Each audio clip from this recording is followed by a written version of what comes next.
Behind me here, inside this blue container, is the only stationary, fully automatic 24-hour UFO observatory on the planet. In Norway, the remote mountain valley Hessdalen became world famous after almost continuous observations from the early 80s on. Strange lights moved up and down the mountainsides every night over long periods, just above the treetops. In contrast to many other countries, scientists arrived and established a permanent UFO observatory.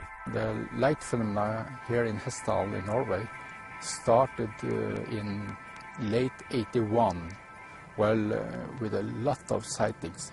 At the most it was 20 sightings a week. The local people here started to see the light down in the valley, sometimes close to their houses, and they was wondering what could this be, and some was a little bit afraid too, because no one could give them any answer. What could it be? Radar and cameras were soon to pick up astonishing pictures of the unexplained light phenomena. This picture is taken with 1/60th of a second exposure. The phenomena behaves very different. Some is moving very slowly, and some lights can move very fast. The fastest speed we have ever measured was 30,000 kilometers an hour. But the local residents claim to have seen more than just lights. I februar, mars. Og så når jeg kom opp av hesteslia da, så var det mørkt. Men når jeg kom mest opp på toppen, opp på kjøren der som vi ser, der var det opplyst rundt meg. Det var opplyst om dagen. Så kom det nå og for over bil. Det var som en opplyst herrehatt. Gammeldags slik stor herrehatt med brem på det. Som for over bil og fremover. Vi bevitnes på at vi har sett dessverre 68 observasjoner. Og det er nedskrevet her. The observatory shoots pictures automatically every minute and puts them on the internet. Many amazing shots have been captured. After an automatic video recording system was put up, 1 year of waiting passed before the Hessdalen phenomenon is caught on camera.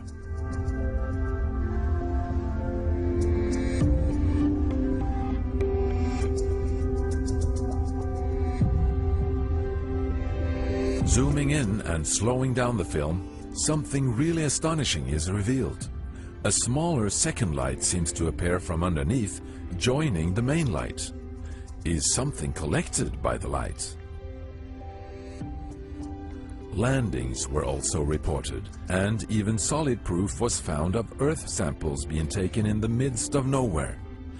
Here, a 2 hours walk from the nearest dirt road, a 2-ton piece of wet turf has been cut out with laser precision, lifted and placed a few meters away. No sign of machinery nor people.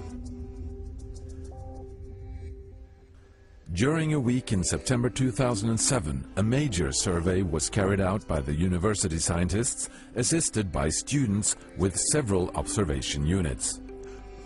On the 4th night of the survey, the phenomenon decides to show up.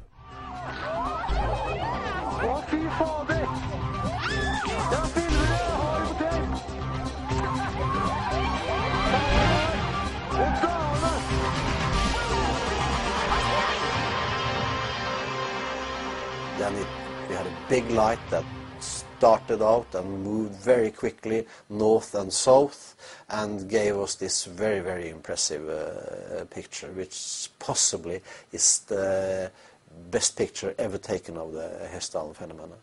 The exposure time was 30 seconds.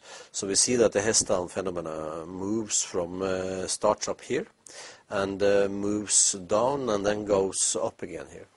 The distance here, it's approximately maybe from 10 to 15 kilometers, the distance it has covered.